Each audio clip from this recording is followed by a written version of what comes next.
Kaunti ya Bosio Paul Otuoma nigaikigwa bwesi chia bisi chia Eacc ritkolia rero se kaunti ya Bungoma ilioko unengigwa kobwatekana n'obukurumi obwo bukoiba ENIBO y'abananchi be kaunti ya Bosio NIGO aunengigwa asegeka yechinsa isananemo maiga yokobwatukwa.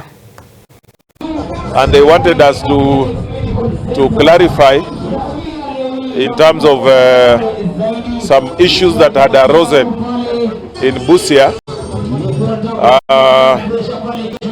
on issues of trailer parks, on issues to do with procurements, and we have been able to provide them with all that, so that as an investigative body they'll be able to look into it and be conclusive. Some matters are not new, they are already in public domain. Some are in the Senate through the Auditor General's reports. Some, we have been taken to court. Some are litigations in court. So these are already matters before the public domain. But for today here, we were just looking at issues. The specific ones, as I were some procurement matters that were to do with trailer parks.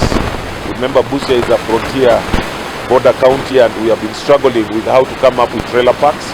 And there has been attempts, and there are a few issues they needed clarified.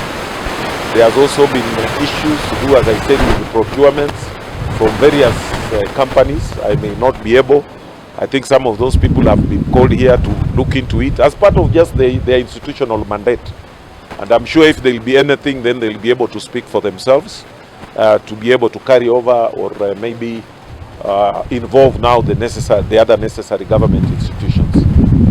I think that is being very unfair to them, because as I told you, there are hundreds and hundreds of files here going all the way back to 2013, and I'm sure they will be in a better position to give you those answers rather than mentioning people's names, and that is not within. I just came to answer what concerned me as a governor and which I have done. But if there are any specific issues, I think those ones you can talk to them, because as I told you, some of matters are going back to 2013 up to current.